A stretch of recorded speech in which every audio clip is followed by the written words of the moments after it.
Good evening. Welcome to the Cottonwood City Council Candidate Forum in advance of the primary election, August 4th.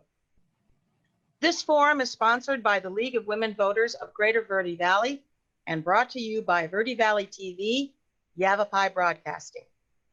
My name is Gail DeGotti. I serve as the president of the League of Women Voters of Greater Verde Valley, and this evening as the moderator for the forum. This is the final forum in our series of 5 for the 2020 primary election cycle. The League of Women Voters is a nonpartisan political organization whose mission is to inform and educate voters. We envision a democracy in which everyone has the desire, the right, the knowledge, and the confidence to participate fully. This means taking seriously the duty to vote. While we do not have a live audience this evening due to physical distancing requirements, Verde Valley TV is videotaping the forum. The video will play on Cable 1, Channel 56, Suddenlink, Channel 2, and the Verde Valley TV YouTube channel, as well as social media outlets and websites. We thank Yavapai Broadcasting. The purpose of the forum is to enable voters to hear directly from the candidates. Over the past several weeks, the League of Women Voters solicited and gathered questions from the public via email. The goals in designing and presenting this forum are fairness, civility, and engagement. We have the benefit of an official timekeeper this evening. Kevin Cook will keep us all on time. He will be signaling 1 minute, 30 seconds, and stop. When he signals stop, please end the sentence you are speaking. Time limits on responses to questions will be strictly observed. As your moderator, I am responsible for enforcing these time limits.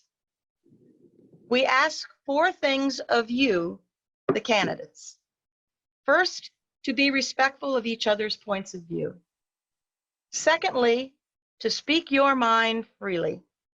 Next, please do not engage in personal attacks. And finally, do not interrupt one another or the moderator.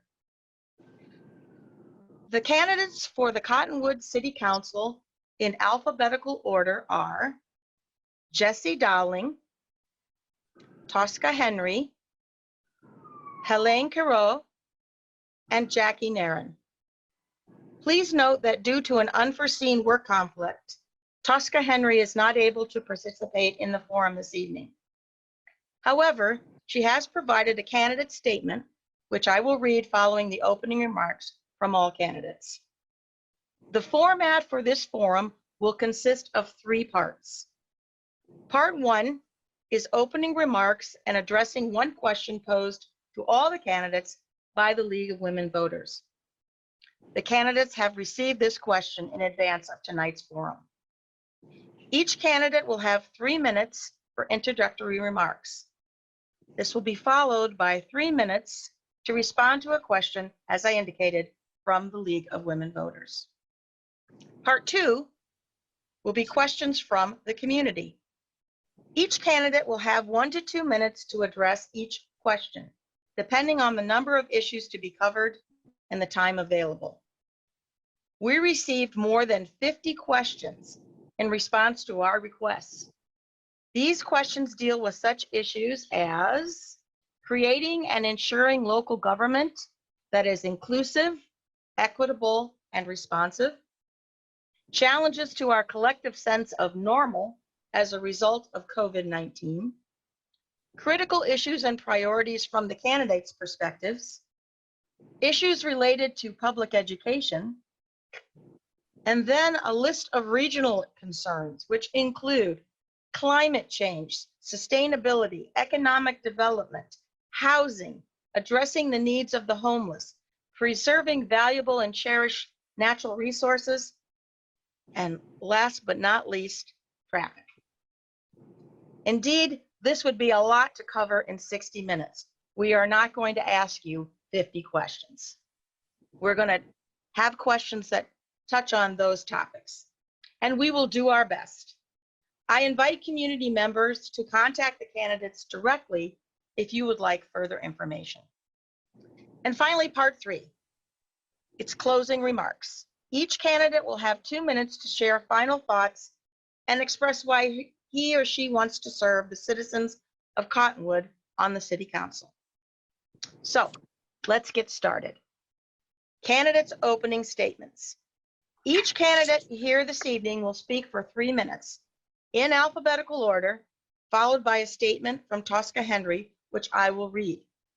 When we move into the community questions, I will rotate the order of candidates responding. So let's begin with opening statements from Jesse Dowling. Thank you very much. All right. I made notes, so I might look up and down. Pardon my up and down. I was born and raised here, Jesse Dowling. I'm born and raised here in Jerome, Arizona, and I lived in the Verde Valley since then, pretty much my whole life, aside from 6 months in Phoenix, and I will never go there again permanently. I find that about the minute I start to wonder, you know, after you're someplace for a certain amount of time, you start to wonder what else is out there, and maybe wonder why you're sticking in one spot so long. And I found that the best way to get over that is to take a short road trip. And when you come back over Mingus Mountain, or come down Copper Canyon, or crest the Mogollon Rim, you remember why you're here. It's a one-of-a-kind place that just draws people and keeps a lot of people here that are already there. I've been employed here in the Verde Valley for about 24 years now in the civil engineering design field. So mostly roads, drainage, things like that. Things you don't normally see, but when it doesn't work or it breaks, you definitely know it. Water backs up, things don't run the right way.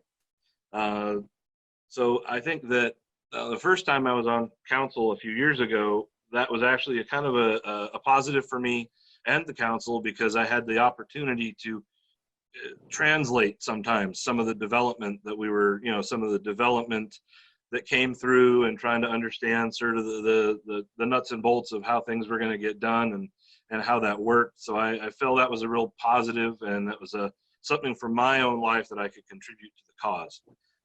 Obviously, it's not my first rodeo. I was on the council from 2011 till 2015. And part of and that kind of runs into the reason I stepped down was something I think that we're all sort of akin to and aware of now, and it's becoming a more hot topic, which is affordable housing. I spent 2 years trying to find options to stay in the city because I didn't want to leave. I looked for, I went down every option. I mean, I looked for, let's look at my list here. Houses in the price range we wanted were too old to finance because nobody would lend money on them. Manufactured homes aren't as reasonable as they used to be. Small vacant infill lots are really difficult to come by because people are holding on to them like they're gold, because they are. We even considered a tiny home or an RV, but there's really no place to put those. So again, after 2 years of searching, I had to go 300 yards outside, and it took me about 2 years to get back. And I will say that the inspiration to get back on council was one of the reasons I got back here, and I'm happy to be here and serve. Thank you, Jesse. Now let's hear from Helene Carreau. Okay. I'll give this a shot. So I moved here about 6 years ago from New York. Kind of got tired of some of the policies that the state and local governments were putting in place. Moved out here, opened up my own shop. Had the shop for about four and a half years now. I got 3 kids that came out of the high school program that have been awesome. And it's been interesting to see their take, because they all grew up around here. So to see their perspective on what's going on and what they'd like to see. And so my involvement with city council goes back about 3 years.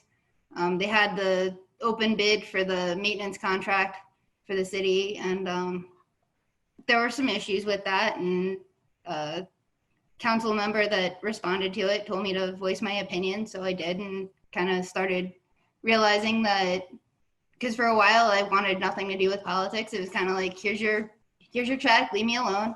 And then I realized that a lot of the decisions being made directly affected what I did and how I ran business, and affected how customers lived in this area, and their well-being as well. So if they're not working and making money, then they're not spending money on the business side either, and none of us are making money. So it kind of goes full circle.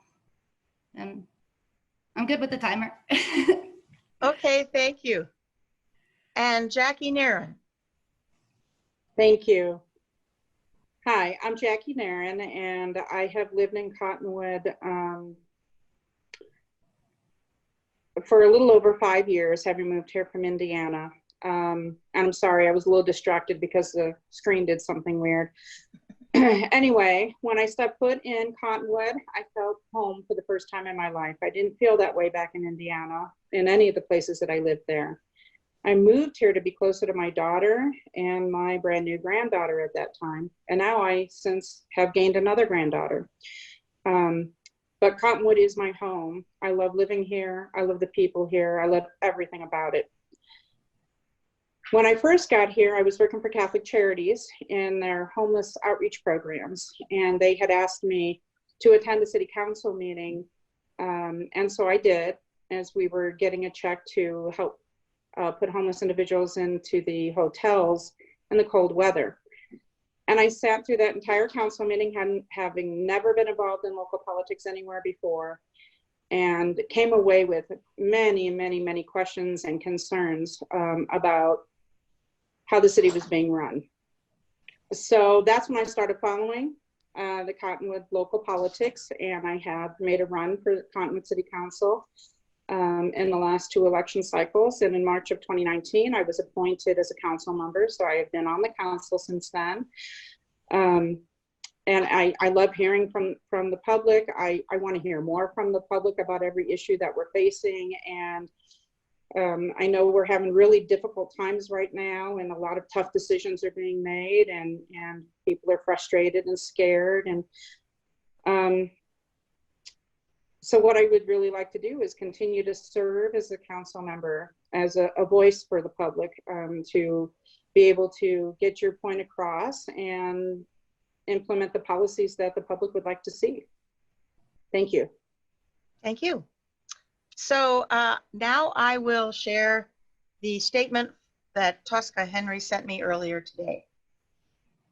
I would first like to thank the League of Women Voters of Arizona for arranging this candidate forum, and for the League's ongoing efforts to encourage informed and active participation in local government. I am not able to attend the forum, as I must attend a governing board meeting for one of the school districts that I represent in my work as an attorney. Right now, there are many challenges facing our schools as they navigate safe reopening this coming semester.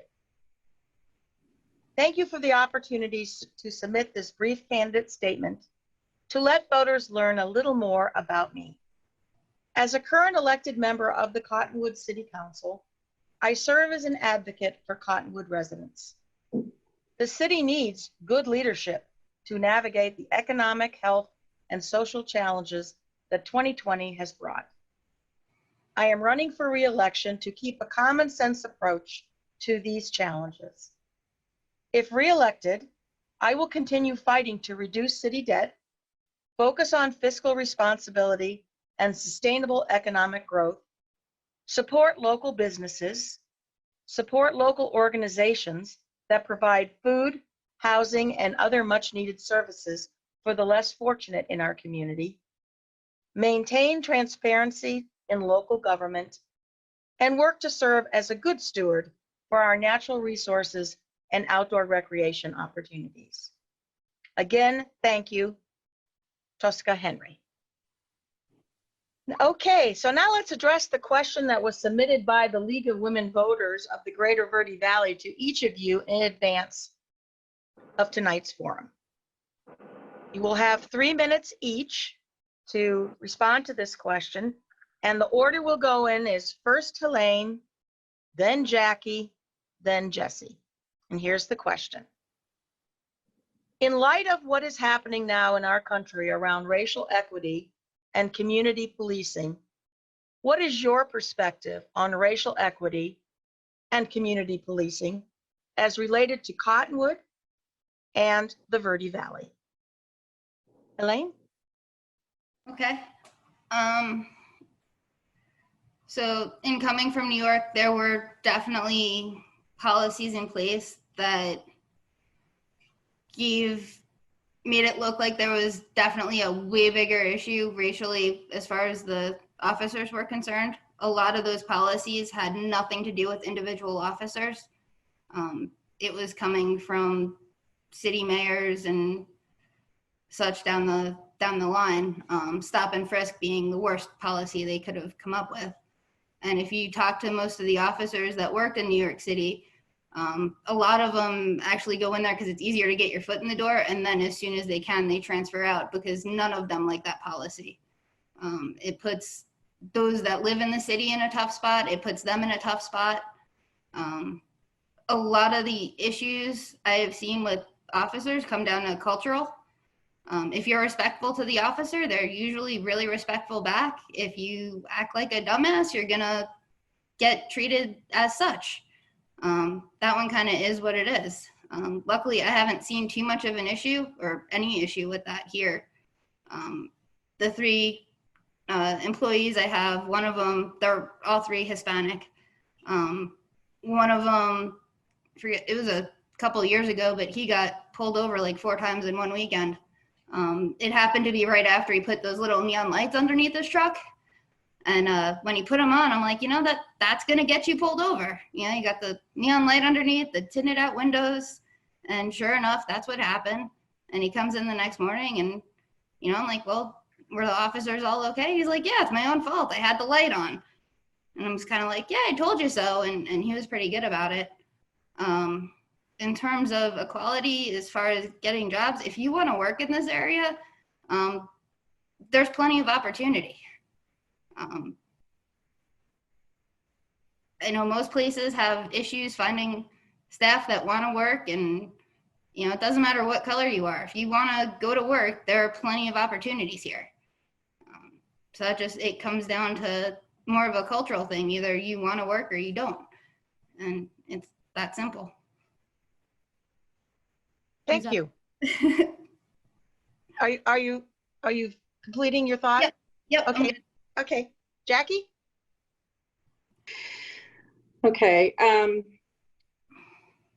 Since I've been here, I haven't heard of any issues from any of our citizens regarding racial discrimination from police officers. I haven't encountered any of that. I saw plenty of that back in Northwest Indiana. I live very close to Gary, Indiana, and there was a lot of that kind of thing going on back there. Since being on the council, and well, especially this year, I have had some dialogue with our chief of police regarding use of force, and I looked at the 2019 annual report in which the police chief had reported that there were 803 arrests that year and only 27 uses of force, and for a variety of kinds of things. So that's 3.3% of the arrests made resulted in the use of force. And none of those involved any kind of a chokehold or anything like that. He assures me that they're not training our officers to do chokeholds or to do any of those kinds of things. And he has assured me that we have not had any instances in our police department since he's been here of this kind of racial discrimination or violence against people.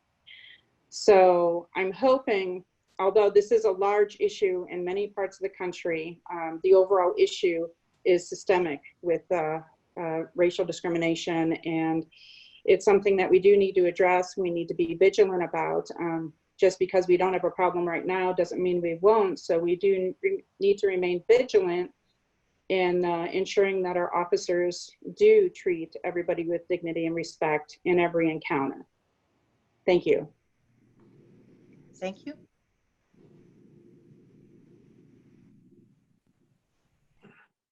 Jesse? All right, here we go. So the topic is obviously very timely and crucial. I know that living where we do, obviously, as the other two candidates have said, or sitting members candidate, have said, I think we are in a somewhat of a bit of a peaceful bubble in many ways. I know that I spent some time when I was on council previously reviewing the police reports and the records and looking at how they related to other policies and things that had been passed. And it was really great to be able to research those and see a declining rate of police action and needs and violent issues which would require additional police response. To get to the larger picture of that, which may or may not affect us here locally, I really tried to look into the two terms, and I found that I actually sort of set them aside. They're sort of the catchword buzz phrases right now. I set them aside, and what really sort of helped me center on this was that they all come down to two basic things: trust and accountability. So the police force wants the public to trust them, that they are there to help them, and the public wants to trust that the police force is there to help them as well, and to protect and serve, not not pursue and profile. So I think, as Jackie said, as Member Nairn said, it isn't here right now, maybe in an obvious way, but I think that this isn't something you just ignore, because if you do, it comes back and it can pop up. So really, I think that if you're going to do anything, it takes work, and nothing worth doing is easy, and so you really have to kind of keep applying yourself to this. I think the city's done that in the past with the National Night Out. That is really good for integrating with the community. I know that there are some issues that some people have with rolling out paramilitary equipment at those events, and I think that messaging needs to definitely be adjusted there a little bit. But on the other side of that, this equipment is really handy to have when you need it. So it's better to have it than not have it, but how you use it and treat it is important. The first term, when I was first on council, I was involved in the selection process for the current police chief. And that was actually a very eye-opening process. And I can tell you that the police force is aware of this, and they are ongoing and working on accommodating that. And I just think that we have to provide that support as a city to them and ensure good communication between the city, the citizens, and the police force. Because on the council, we're kind of in the middle of the two of them. Thank you. Well, I'm intrigued by those two words that you described in response to the league's question: trust and accountability. And interestingly enough, one of the community questions in that vast array of 50 questions that we got talks to that a little bit. So here's the next question. It comes from the community, and all the questions from this point on come from the community. What steps will you take to create and ensure a local government that is more inclusive and responsive to racial and ethnic diversity within the community? And how will you engage Spanish-speaking immigrants and people of color in this inclusive community? And I'll add those words: with trust and accountability. So what steps will you take to create and ensure a local government that is more inclusive and responsive? And how will you engage a diverse population, including Spanish-speaking immigrants and people of color? You each have 2 minutes to speak to this issue, and we're going to go in this order: Jackie, Jesse, and Helene. Okay. Trust is obviously the key word here. We do need to be able to have our citizens trust that they're going to be treated with dignity and respect, and our visitors and the people that come here to work and all of those need to know that when they come here, they're not going to be discriminated against. And then, of course, we need to be able to trust that those coming here are going to be respectful back. And then, of course, accountability is the other part of that. We have to hold ourselves accountable. So we have to hold our police department accountable for their actions. And so we need to monitor those things and keep an open dialogue going on between the public and the council and the city and the police department. So my efforts would be to do everything I can to engage as many citizens as possible in this process, and to include those who have limited English proficiency. We may need to look at ways to have an interpreter try to interpret some of our communications, our meetings, in a way that they can understand what we're saying and what we're doing. Maybe providing an interpreter during meetings, so if somebody comes up to the podium and they can't speak fluent English, but they do speak fluent Spanish, their questions and concerns could be communicated to us through the interpreter. So that would be an area that I would want to look at to begin to incorporate those individuals into the process of local government. Thank you. Jesse? Well, let's see here. I thought it was it. I thought I was in the next go around. Okay, so previously, this is not the exact topic, but it's an example of what I've done in the past to try and achieve the same goal, let's say. When I was on the city council previously, there was a very large rift that formed between the local contractors and the local planning and zoning in our planning and zoning department. And there was really just a severe lack of communication on the back and forth there. Myself, I got involved with some contractors and the city manager, and we arranged a meeting to kind of sit down at a table and hash out issues around that. We had that meeting, and part of that was we said, hey, we need to do this more often. We need to keep the lines of communication open. So we basically, working with the contractors and the city planning and zoning department, we had a monthly meeting that we put together. So the contractors could show up, the city could show up, they could see face to face who they were dealing with. And that removing the fear of the other, the introducing people to each other and bringing them together really helped drop the walls between them and help them open up and communicate. That led to a much better relationship down the road between the departments and the local contractors. I think the same thing should be implemented with the police department. We need to, people fear what they don't know. And so we need to introduce them to the police department in a way that isn't at a person's worst moment in their life. They need to get introduced prior to that. Again, the National Night Out's a good example for that. And I think there needs to be more things like that are maybe less formal and less displays of force and more friendly displays of companionship and assistance. Obviously, again, integrating language in that as well. I think the police force has to represent the community that it serves. And so I think we need to have that option. Thank you. Elaine? Okay. So a lot of it, like anytime the community has events to try and be all inclusive, and I'll use the one I have firsthand knowledge of is the car show that they have every November. And a lot of the kids that were, even the kids that are in high school and lower income, they had cars they wanted to show off, albeit, it wasn't the 57, Corvette. It was, like a 1990 something Honda Civic. And yeah, the two of them next to each other don't exactly blend. But if you're going to have events and be all inclusive, then you have to have that spot where they can both show up and, they're both car people. They're going to do what they're going to do.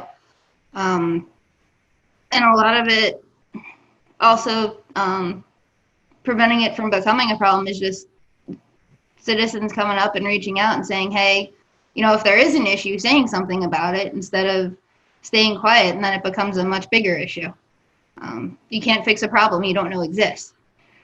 I'm good. Okay, thank you.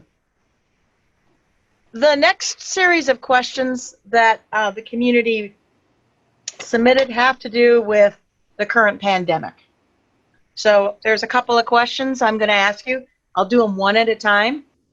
And the order of response this next round is going to be Elaine first, then Jackie, then Jesse. So you can just pick up once the person's time is up.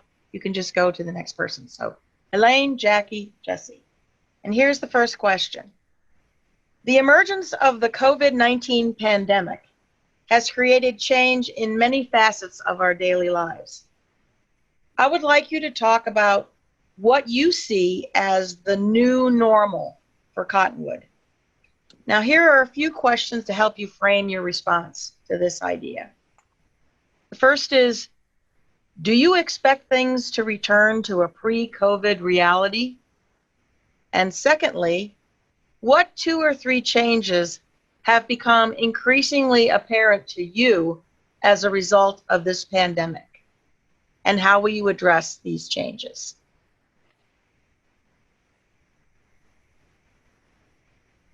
Do you want me to repeat it, or are you ready to go, Helene? Give me a sec. Okay.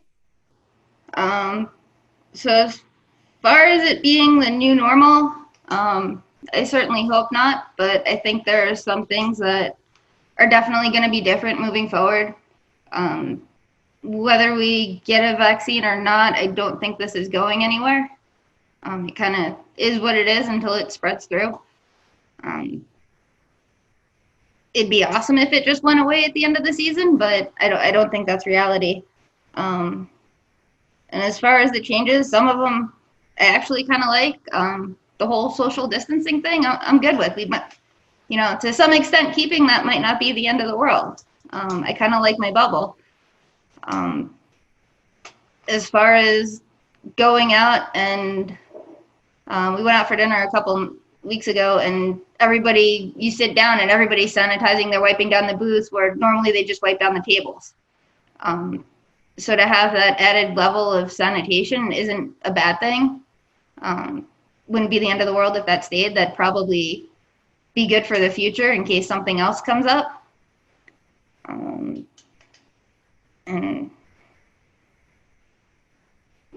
yeah, I'm good. You're good? Okay, thank you. Okay, so I don't know if I see a return to the pre-pandemic normal coming anytime in the near future. I would like to think that we'll get back to some semblance of normal living sometime soonish, but as Elaine said, I don't think this is going away soon, although I will continue to pray and hope that it does. And probably it's never going away completely, because we have viruses around us all the time. We always have. From time to time, there are pandemics and things get weird, and then we get past that and we go on in some new way. Some of the changes that have been happening are kind of frustrating. And part of it is the extreme frustration of our residents and our citizens. Many of them are frustrated at having government tell them what to do. Many of them are frustrated that so many people refuse to wear masks, even with a mandate. The mandates to wear masks, that's one of those changes we've seen that has our citizens kind of polarized on either side of that issue as to whether they wanted it mandated or not wanted it mandated. And then, of course, the extreme lack of events for the public to get out and to enjoy is another area that I think is frustrating people. People are tired of staying home. Relationships are suffering amongst people who live together because they're in their house so much more than they were used to. And I know I've heard from many people concerns about school starting in the fall. What does that look like? Are they going to be able to go in person? Should they go in person? Or should they do online school for at least the first quarter of the year? So many questions and just not enough answers. So once we get past the crux of this pandemic, I don't see us going completely back to the way things were, but I'm hoping we can at least get the kids back to school and people back to work. Thank you. All right. Jesse? Yes, the hot topic. I would agree in general that, yeah, we can aspire to normalcy once again, but I think that our concept of normal is going to have to change a little bit.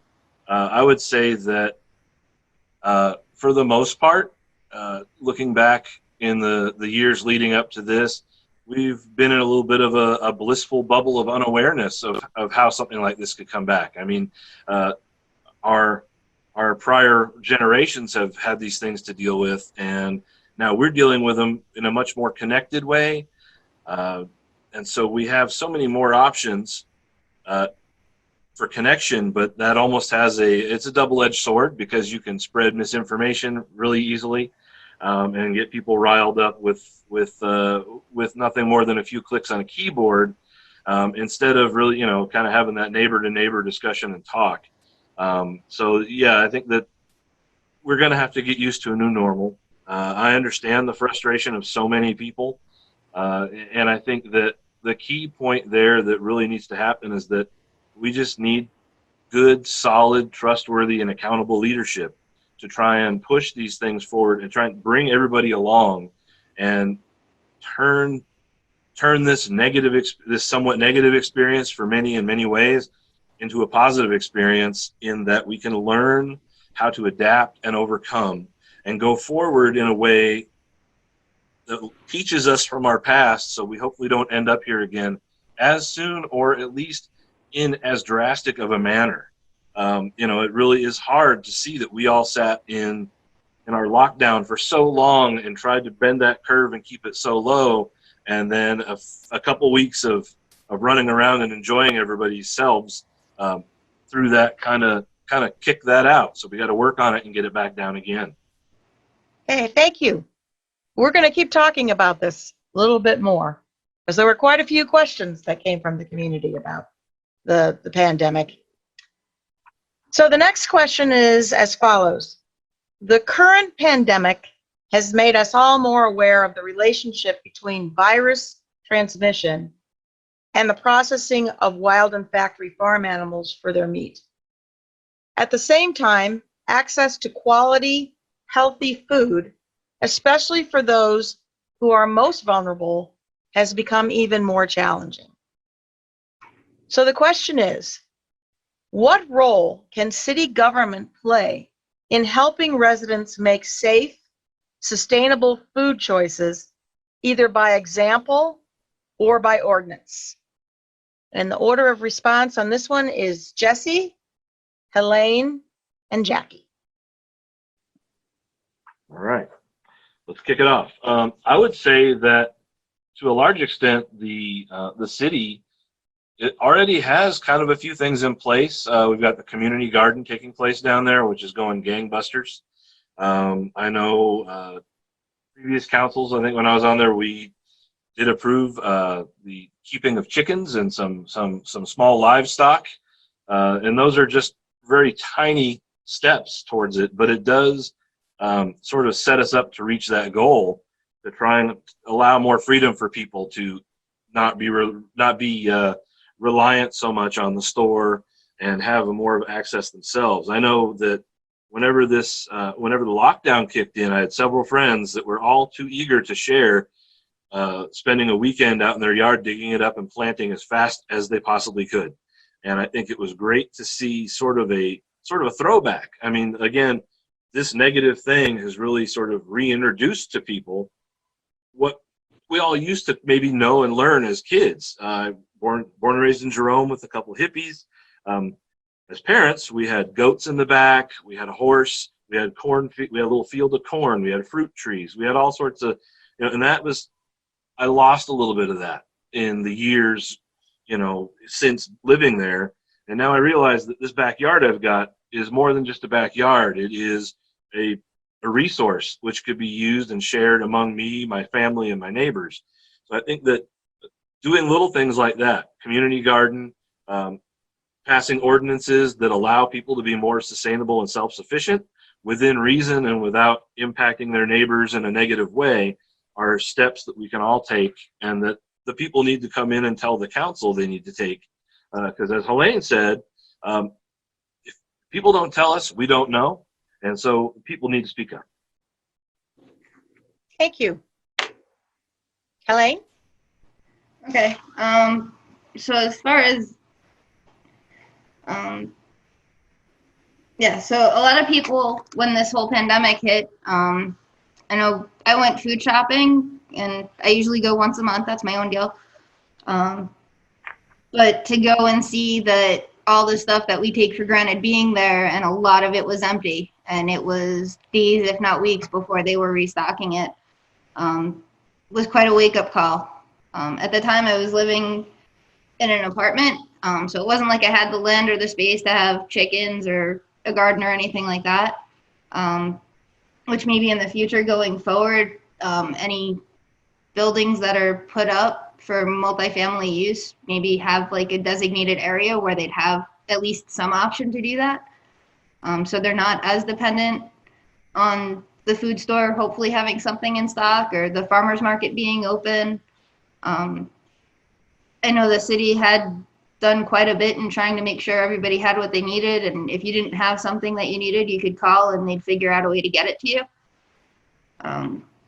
But yeah, it was definitely eye-opening when you go to the store and you just assume everything's going to be there, and that whole realization for everybody that, you know, the food doesn't come from Fry's or Safeway. It's grown somewhere, and if we could get to a way of supporting the local farmers and ranchers so that we have that local ability, so that if God forbid the truck shut down or whatever goes wrong in the supply chain, we still have a local supply chain.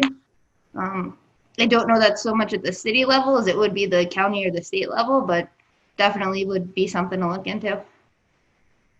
Thank you. Jackie. Okay, so I agree with Helene on the shock that I had the first time I walked into one of our grocery stores after this started, and there was no meat, and there was no eggs, and there was no milk, and there was no toilet paper. And so getting food early on was a challenge for all of us. And since then, with the numbers growing, even going into the stores is much more dangerous for many of us. And so getting our food is putting us at risk many times. So I have stopped going into the stores myself. I do what I can with curbside pickup and order in what I can, but I'm not going into the stores. I do think the community garden is a wonderful thing, but on a large scale, I don't think we have enough lots to rent out for everybody who doesn't have a backyard to be able to grow their own food. I live in an apartment, and I manage 2 apartment complexes here in town. And one of my complexes has 4 raised beds for the residents to go ahead and grow what they would like, but the other one does not. So that is something we could look into. I like the idea of trying to find a way to expand our local food supply, and maybe finding a way to safely do farmers markets where our local suppliers can somehow get the food to us in a way that is safe for everyone. Okay, thank you. This is our last question on COVID for right now, okay? And the order will be Jackie, Jesse, and then Helene. And here's the question. What lessons have you learned from the experience of living through this global pandemic that will make you an effective leader for the City of Cottonwood?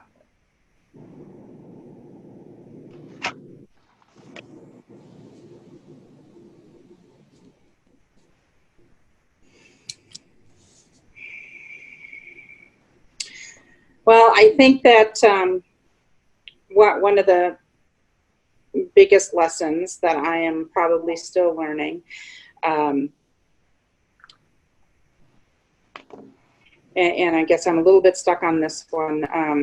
There are just so many things going on with this, and so many things to try to learn, and things are changing every day. So there's just so much going on. So I guess maybe the biggest lesson is that when something of this magnitude comes along, which most of us in our lifetimes have never experienced, we have no idea what to expect. It's like very difficult. It would be very difficult to plan for, although we do need to start to think in the long term of creating sustainability plans for emergencies and disasters and anything that might come along. I don't know how far we've gone with that with the city, but it is something that I would like to look into and try to come up with some sort of a plan in the future, rather than it feels like everybody's just flying by the seat of their pants at every level of government, and without getting strong leadership necessarily at the federal level, what can we do at the local level to ensure that the next time that we have some sort of major crisis like this, that we at least have a plan in place with some guidelines and steps outlined for us to take and begin to talk about and begin to make the many changes that need to be made to keep everybody safe. I think that we didn't get out of the gate fast enough in this one to be effective enough as a whole, as a country. And I would like to find a way to do better with that in the future. Thank you. My lessons learned, that I can be in a house 24/7, 365 with my wife, and we still get along and haven't had any problems. I think one of my greatest lessons at this point learned is how powerful communication is and how much it needs to be fostered and maintained in order to really keep people from being afraid, from fearing, for not knowing what's happening. I think that the use of, I have seen where the city has come along quite a bit in its use of social media, Facebook and things like that, and for outreach and for notifications of things. I think that we're all learning new skills as far as sitting in front of our computer, trying to seem personable, and feeling nerves and stage fright while you're sitting at home. But I think that just simply learning how to better explain your position to people and understand other people's position, apply empathy to other people's situations, and put yourself in their shoes so that you can better tailor your representation of them to them, instead of trying to, instead of going into a situation with a personal agenda on something, really sort of opening yourself up as more of a conduit for the people who most need representation, who can probably least get, who have the least ability to ask for it at any certain time. I mean, when everybody's locked down, it's really hard to, we all had so much fun getting signatures, didn't we? That was the whole thing. And, the state wouldn't allow us the ability to collect them digitally like other people in the state could. I think that's been changed now, but that's why I'm running a write-in campaign. But I just think mostly it's just learning that we can all go a little further than we think we could, and that we all have the ability to reach out to others and really work together to solve a problem. Thank you. Okay. Elaine? Yeah, it was lots of fun getting signatures on this one. But it was interesting to see how divided a lot of the public was on it. And then to see on certain issues how big the divide was on council. There's a lot of hard decisions that were made and are going to have to be made. And at some point, it's a lot easier for the general public to come together and get done what needs to get done when you have leadership that is working together. You don't always have to agree on everything. I mean, that's an unrealistic expectation, but leadership needs to step up and lead, and keep the differences of opinion kind of to the side and do what needs to be done for the betterment of the community. The other thing I noticed was there were a lot of people saying, oh, just stay home. And it's easy to say that when you have an acre of land, your 5-bedroom mansion, your wife and kids or whatever it is. It's quite a bit different when your situation at home is not that great and you have nowhere else to go, and then everything's closed, so there's no escaping it. It was interesting to see the massive failure of government on all levels. They told a lot of businesses you had to shut down, and then we'd provide help. And well, it took 2-3 months. Some of them are still waiting for assistance. And meanwhile, it's okay. I got to pay staff. I got to pay my own rent.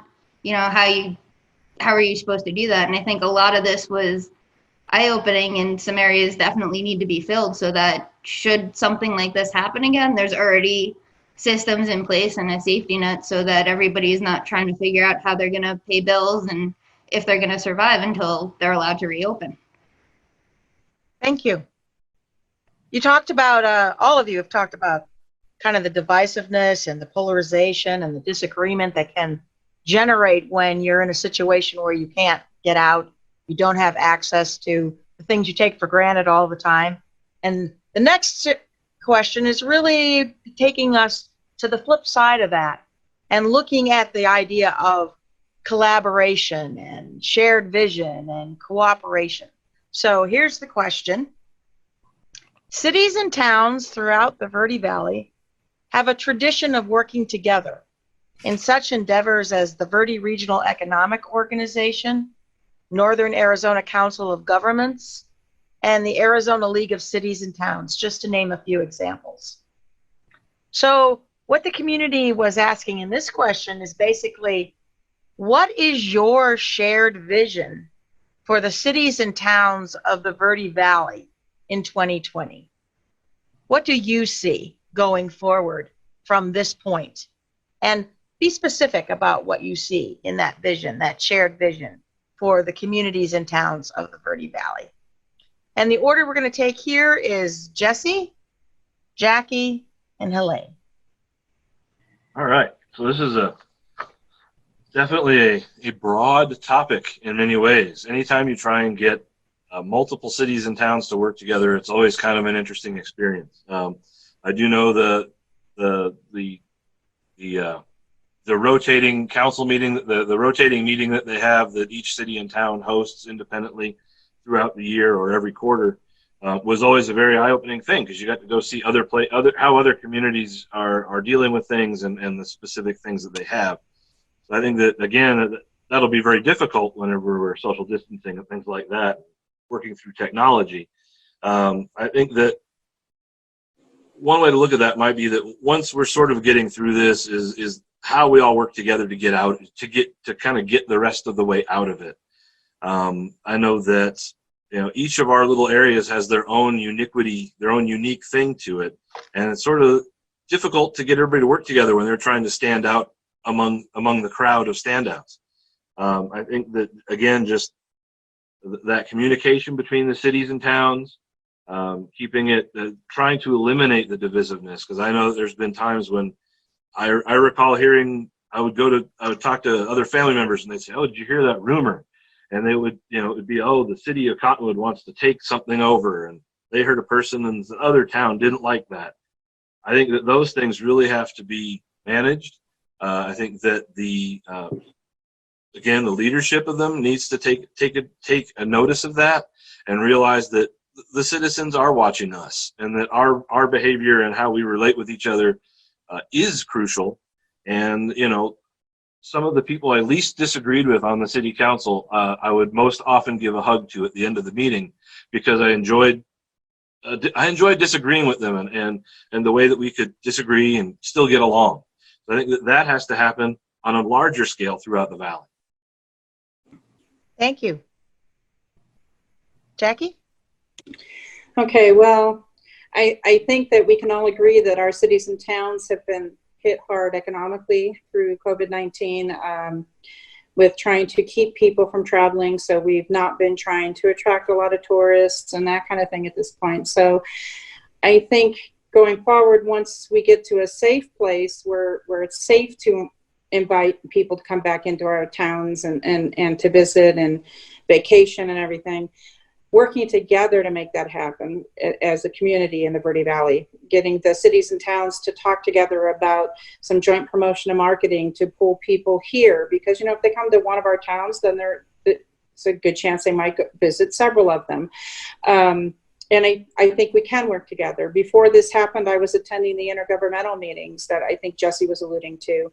And those were great opportunities to get together with leaders from the other cities and towns in the Verde Valley, find out what they were doing, what was working for them, what wasn't working for them, sharing what was working for us. And in that way, working together on issues that we had that were similar that were coming up. So I would like to see that meeting restart. We haven't had them since COVID and stay home orders have been put in place. I would like to see that restart as a beginning for economic recovery in the Verde Valley as a whole. Even if it has to start in a format like this online, there's no reason why we can't do that. We're doing that with other things. We're doing that with the Cottonwood Task Force that's meeting every week or so. And we're doing it with this, and we've been doing it with many work meetings that I have. I'm attending a workshop that I was supposed to go to in person for work in Phoenix this week, but now it's all online, and instead of 2 whole days, it's 4 half days, but we're making it work technologically. And so we just need to keep those lines of communication open between all the cities and towns, and help each other out so that we can all get back on our feet when it's safer to do so. Thank you. Elaine? So I agree with what both of them pointed out. It is all about communication, and we do need to work with surrounding areas. But hopefully from this we can learn we're very tourist dependent in the economy here locally, and maybe start gearing, especially the kids coming up. I know a lot of kids that graduated college and they had jobs lined up, and now those jobs no longer exist, at least at this point. So to find a way to get into a situation where the kids coming up have a future opportunity that doesn't depend on other people coming into the area. You know, and a lot of that goes back to increasing training in a lot of the trades. You know, there are people still, I know all the AC guys I know, they're all looking for help, and people are moving up here just because there's work here. And they don't have anybody to fill those jobs, and to see what areas are completely neglected, because yeah, maybe pre-COVID you made more money, you know, managing a hotel or you know, bartending, and now everything's closed. And to have that option where, okay, you can go do something else and that's not going to get shut down, that's going to be in demand regardless of what happens, at this point is kind of crucial. Thank you. Let's talk about the Verde River. The Verde River is considered one of the community's greatest assets. What will you do to ensure that the Verde River is protected, both from damaging development within the valley, as well as from over-extraction upstream that could reduce its flow? And the order for this question will be Jackie, Helene, and Jesse. I have to agree that the Verde River is one of our greatest resources here, and can be an attraction for people coming to town to visit, and for our own citizens to get away, and you know, even if it's just down the road, away to the Verde River, and just enjoy being outside. I know we have the birding festival, or we've had that in the past, and the birds come through here, and a wide variety of them, and it's wonderful. I would want to do whatever we can to keep the Verde River viable. Of course, we have to protect our water supply as best we can. Arizona is a desert all the way around, and water is not an unlimited supply.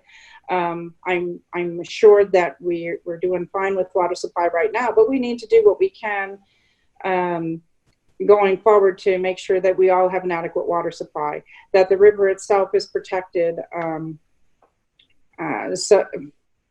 so that we can continue to enjoy it, so our children can continue to enjoy it. And so I think that the biggest thing that I would do on council is to keep in mind when we're talking about new development and those kinds of things, that we need to do it in a smart way. You know, growth is inevitable, it's going to happen. But we do need to make sure that it doesn't happen too fast, and that it's not too much, that there will be an adequate water supply in the future, and that no damage is coming to our wonderful river as a result of any of that growth. Thank you.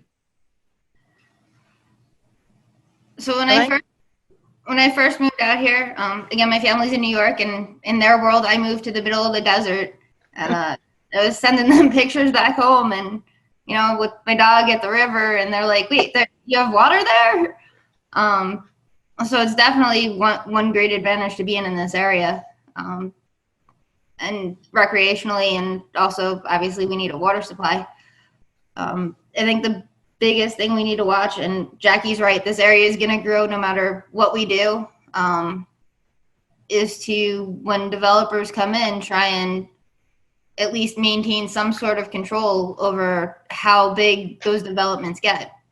I watched one meeting, I think they had, I want to say it was over in Cornville, where it started off as they were going to have everybody on acre lots or 2-acre estates or whatever it was. And then they turned around and were like, oh no, we're going to put in condos and it's going to be like 5,000 residents.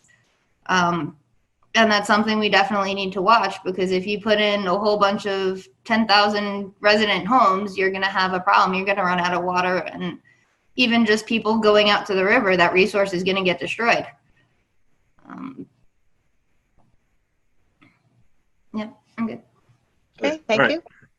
right. Yeah, it's definitely, again, I think I alluded to it in my opening statement, that being in the industry I'm in, it's sort of a,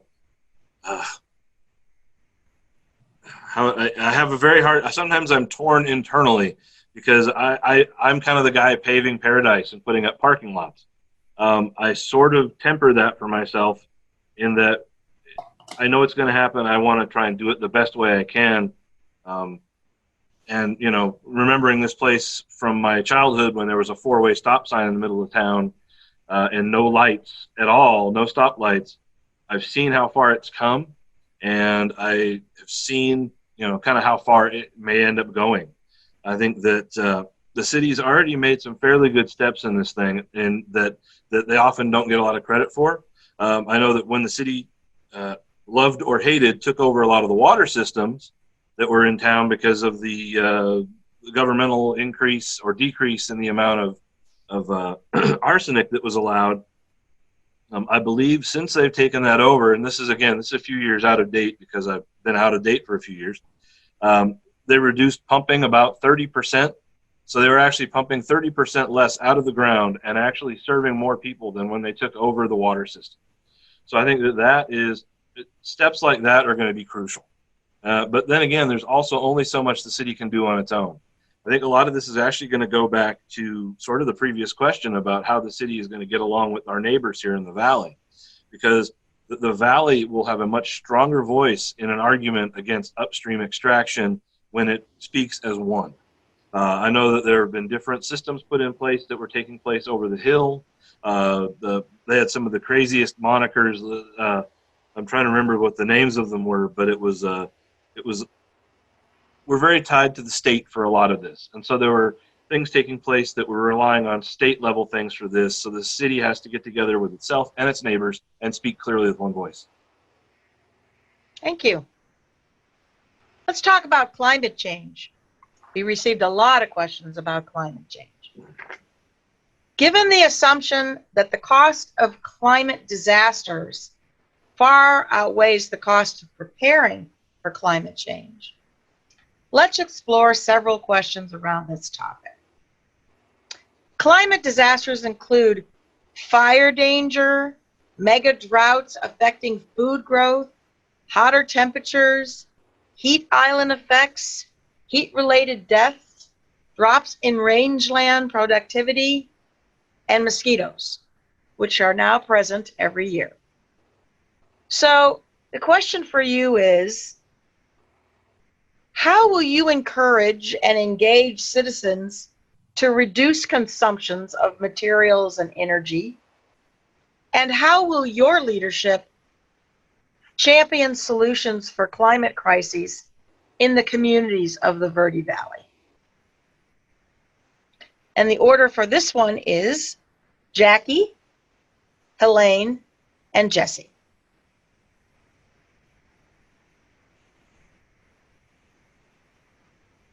Okay, I'm not sure I got all of that written down, but I'm going to do the best I can here. Would you like me Climate to read? change is a real thing. Maybe just the last half of that? Okay. I asked you, how will you encourage and engage citizens to reduce consumption of materials and energy? And how will your leadership champion solutions for climate change and climate crises in the communities of the Verde Valley? Okay, thank you. So as I started to say, climate change is a real thing. I think that in the past, government at higher levels have kind of kept their head in the sand a little bit about the fact that this is happening and there are going to be effects from it. But I think we're starting to see that. And look at these hot temperatures that we're having in places that never, didn't have hot temperatures this high before. And that's happening more and more. And I don't know about the mosquitoes and if that's a new thing here in Arizona necessarily. I come from a place where mosquitoes were much worse than I encounter them here, but that's a real thing too, because mosquitoes can carry disease. And in the midst of a pandemic, the last thing we want to do is encourage anything that's going to bring us more disease. So I think to start with learning more about climate change and climate change solutions to help the local government to formulate a plan. I think Cottonwood needs to begin to look at a climate change plan. What might that look like? And I know we've had some presentations to council about developing a climate change plan and what that could look like. So I think that's our first step. We, as a council, we need to learn more about all of that, and then we need to develop a plan, or have the city develop a plan, of course, working with our city manager and other city staff. And we have seen quite a few fires this year. And it seems to me like it's been a little bit more than usual. So we definitely need to look at this and make a plan. Thank you. So having other organizations come in and present options that we can do something with on the local level, we need to do a little bit more of that. I have seen a couple of presentations in the past couple of months, and then obviously with the issues we've been having, that kind of went to the side at this point. I have, since I moved up here, and I was down in Phoenix very briefly and realized it did not cool off at night down there. A lot of the issues they have is from all the asphalt and concrete. And that's going to come back to trying to grow the area in a way where we're not all on top of each other and there's still space and not this massive amount of concrete and asphalt that's going to retain the heat. And keeping the growth under control so we protect what is here.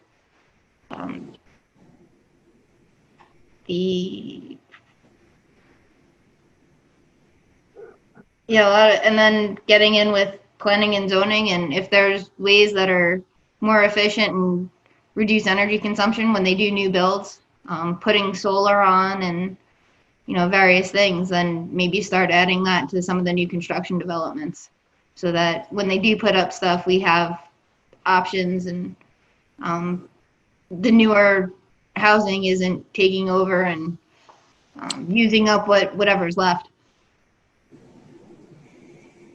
Thank you. Jesse? Thank you. All right.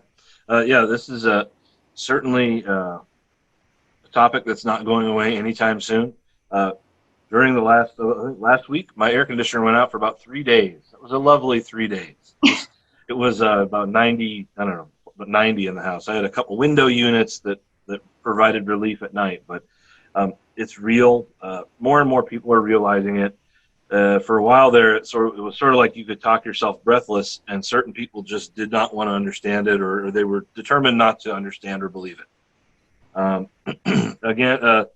Again, growing up here, there was a beautiful time when I was about 16, where every afternoon during monsoon season, a storm would brew up over near Clarkdale, and it would roll through the valley and just drop the temperatures and wash all the streets clean. Make all of us leave the river and go to the pizza place until it was done. But you could count on it almost every day. As I aged and as the valley aged, it became a little storm here and there that would maybe hit Camp Verde and maybe hit here. It is real when you see it over a long scope, for sure. I think that better use of resources is always going to be an interesting thing, because that's going to sort of tie in with private property and encouraging that. So I think that once people learn it's better for them, they may actually pursue it without extensive encouragement. I know the city has also done a lot to encourage savings on water by using the tiered rate system, and then also implementing the drought strategy in the summertime when you can't, alternating watering. I think that's just a simple thing that we can use as an example and grow that going forward. It's real, and there's no way around it other than fighting through it. Thank you. Let's turn to another critical issue, not only in our local communities, but across the country and probably in the world, and that's homelessness. Homelessness is a growing challenge in our country and in our local communities. What strategies and steps do you suggest to address this critical issue in Cottonwood and in the region?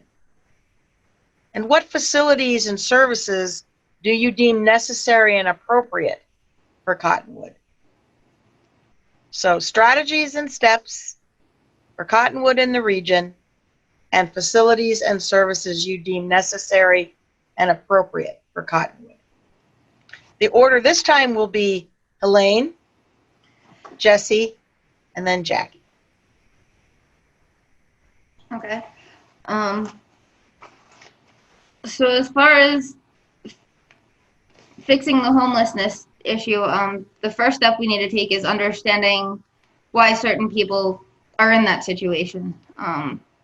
There are certain people that it was the loss of a job, and if we can provide job training or sources for them to get job training and help them get back on their feet that way. Some people, it's a mental health issue, and other people, maybe substance abuse or whatever it is that got them in that situation. As a city, we could definitely look at, first, you got to understand what's causing it, because if you don't know what's causing it, then you can't fix it. But to have, mental health resources, I know we got a bunch of recovery and halfway houses and options for people to go and get treatment and get help. And a lot of those places will also help them get a job, or they'll start off part-time or volunteering and get them doing something so that they want to move forward and they have that ability. They start putting together those skills. A lot of it kind of, once you get into that homeless situation, a lot of people shut down and they think that's it, and they don't know where to get help. They don't know who to talk to, and what resources are available. So if you can make that, especially we see them all the time over here, they kind of hide out in the back lot at night, but to have people or adding mental health counselors or something that are going around and talking to these people and finding out what it is they need, instead of us trying to be like, well, if we do this, it should fix the problem, when we have no idea why they're in that situation to begin with. So a lot of it's just going to be communication, and communication with the resources we have, and if we have to fund some of them, because getting people off of the street and into a situation where they have a better shot, it's a lot cheaper than having the police keep arresting people. Thank you. Jesse? Okay. This one is a little bit near and dear to my heart, I guess I'd say. Since I've gotten back into the city and have a home here after years of work, I was on Planning and Zoning Commission. And one of the items that came through the P&Z was the relocation of the Homeless Coalition's shelter. And it was, I always say that the hardest, most unpopular votes are the ones that you most feel the best about making in the end, whenever the hardness of it is over. They found a couple different locations. One of the locations, we sort of stumbled into what would be a classic NIMBY situation, where people did not want them in their backyard. I really, really pushed, and when we started off, I think when we got to deliberations, a couple of the members were like, well, I don't really know, we need to look into it more. And I said, no, we need to look into this now. It is our responsibility to make this decision, whether it's popular or not. And if there are neighbors that don't like it, well, we have to try and feel bad for that, but we have to realize there's a greater good, there's a greater cause at risk here. One of the things I brought up during that was that my wife's own father had some issues, and died on the street in an alley in Phoenix on a July afternoon.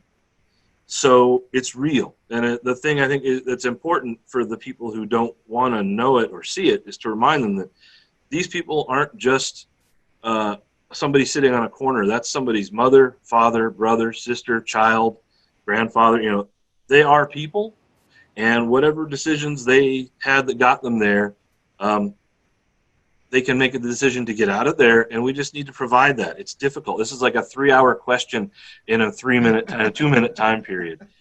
It's a huge problem we need to address and really put energy into. Thank you. Jackie. This topic is also very near to my heart. Having worked as a social worker for many years in homeless services, both here and back in Indiana, seeing a whole range of homelessness and all variety of reasons and ways that people became homeless. And now I work in low-income housing, and seeing that there just is not enough low-income housing anywhere in the Verde Valley to accommodate the need. At one of my properties, there's almost 200 people on a one-bedroom wait list. And so people have to wait a long time. And I do believe that all of the low-income housing facilities have long wait lists. That's what I'm hearing from prospects. I also helped when the Verde Valley Homeless Coalition became a 501c3. I was on their board of directors, and I helped to lead that initiative away from just a group of people who talked about things into an actual agency and a group that wanted to do things, and starting that daytime shelter and the overnight assistance that we provided through the winters. My vision when we started all that was that somewhere in the Verde Valley, we should have a full service shelter, a shelter that could get people off the streets, because I've heard time and time again how difficult it is to get and maintain a job when you don't have a home to go to, a proper bed to sleep in, and a place to take a shower so it should be clean. Not having an address to put on an application is a stumbling block for many people in trying to become employed and maintain employment. I feel like getting them off the street so that they feel safe and that they can take care of their basic needs, and then also providing them the services they need, connection to mental health and connection to substance abuse programs and connection to counseling and connection to all of those things is critical to helping people get out of homelessness and stay out of homelessness and become the productive members that they really want to be. Thank you. Could I don't want to cause a problem or throw a wrench in. Could I just follow up with something? It's not a rebuttal, but just a very short comment. No. If that's out of the line, No, because we have a couple of more topics, and our time is going quickly.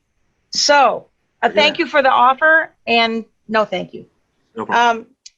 One of the hot topics that we're seeing in the press and on television and in our conversations with people in our community is getting back to school.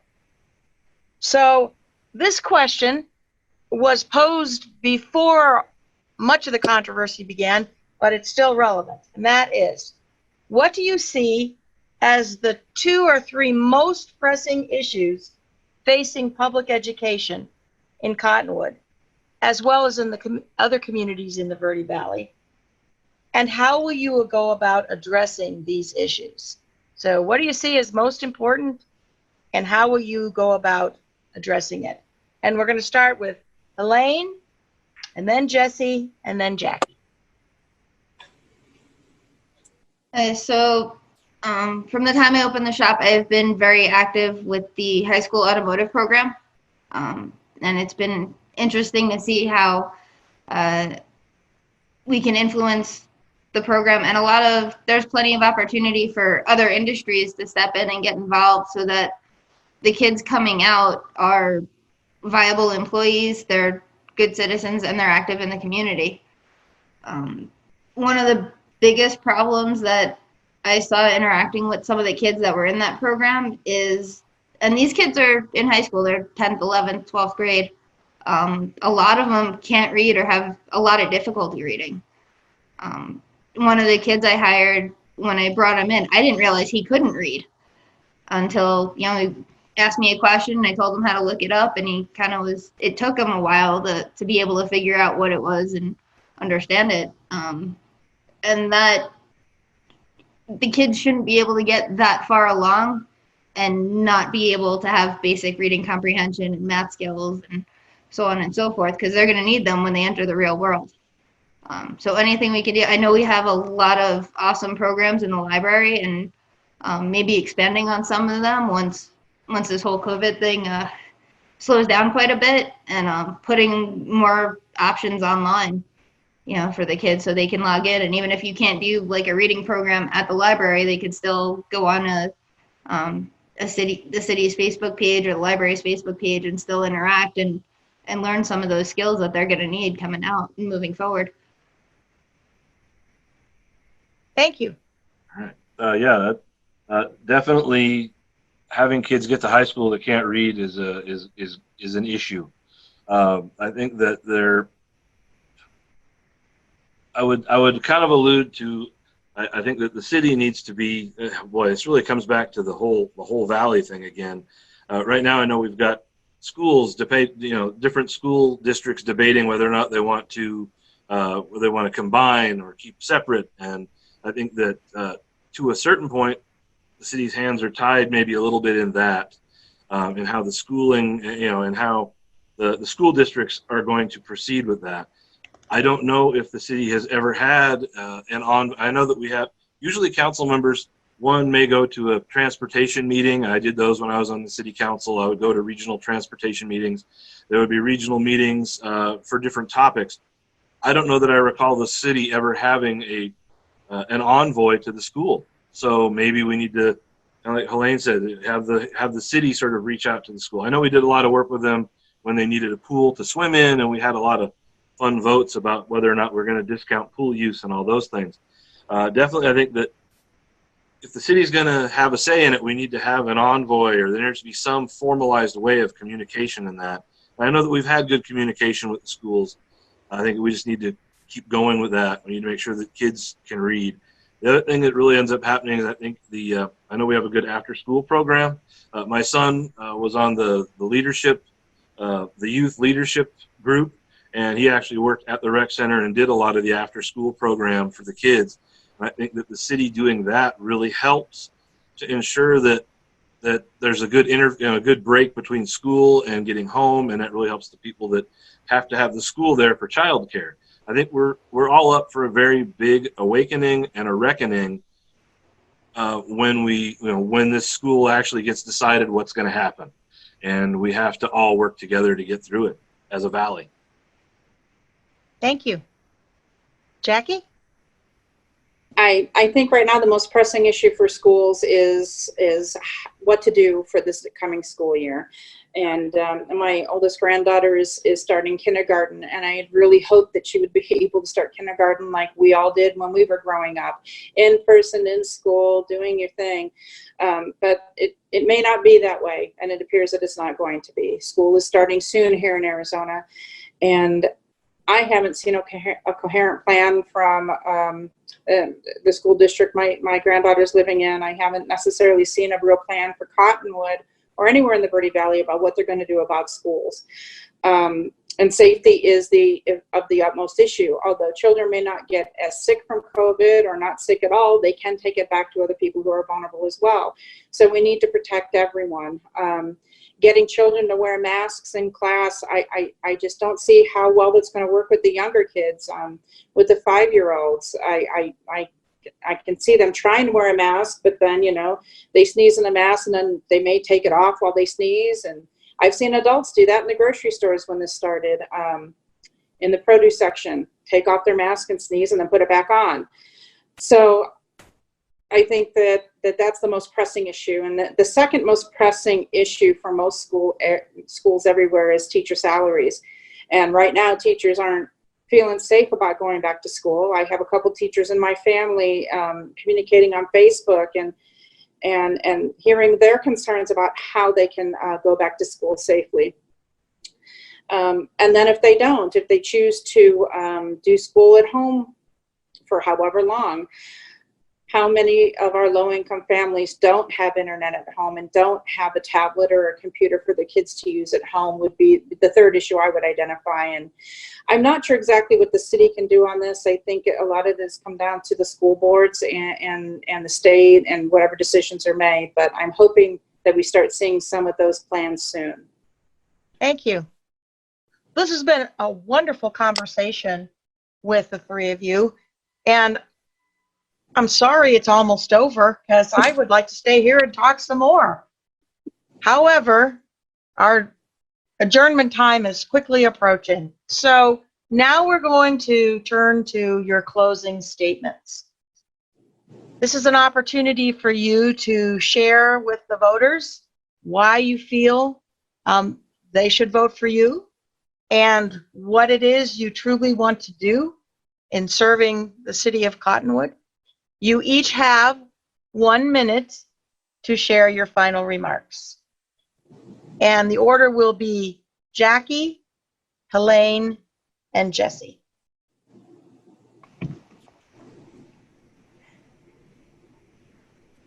I'm first, right? You are. Okay, so I think that over the last few years, the city has made a lot of progress in reducing debt and increasing our reserves, and I would like to be part of continuing that trend. I think that we're in a better position now, although not optimal, for handling a crisis financially, and I think that we will be better going forward as long as we continue to be fiscally conservative on the council and make sure that we are spending the taxpayers' money wisely.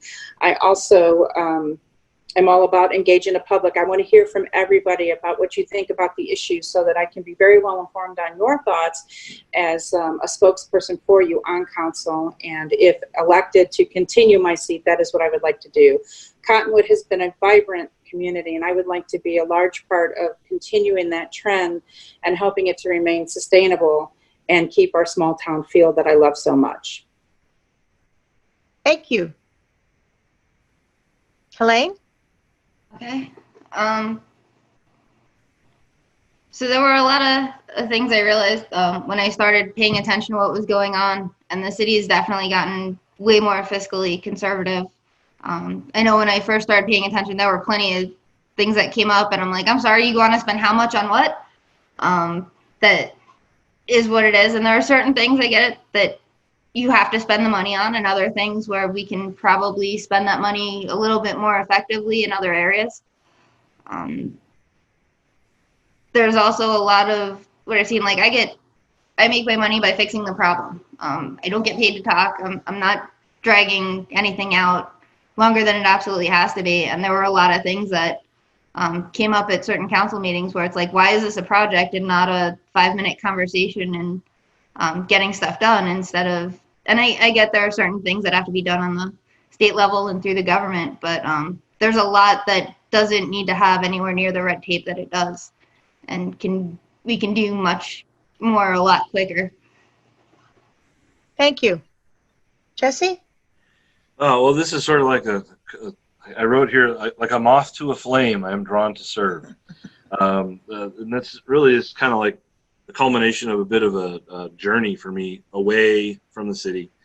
I realized last summer, I think it was, I reached the middle of the summer and I thought to myself, I just felt empty a little bit because all the years that I had gone on, serving other people fills my basket. I'll put it that way. I enjoy helping others, serving others, and I felt empty without that. And it really made me realize that I still had I still needed to fill that gap and try and be a communicator for the city, try and understand, try and communicate to the powers that be how the people are feeling and translate a little bit between legalese and councilese to Joe on the street ease. So my voting history again, oh, that was quick. Wow. I apologize, I went long. Thank you. So on behalf of the League of Women Voters of Greater Verde Valley, I want to thank you, Jackie, Jesse, and Helene, for your very thoughtful participation this evening in this forum. It's been delightful. to be talking with you. I'd like you to all remember, all of you out there, that primary election day is August 4th. The last day to sign up for the permanent early voting list, known as the PEVL, and receive a ballot is July 25th. You can contact the Yavapai County Recorder's Office, or you can go online to www.servicearizona.com. And lastly, voting is people power. Exercise your right and duty to vote, especially at your local level. Your voice matters. Good night, and thank you.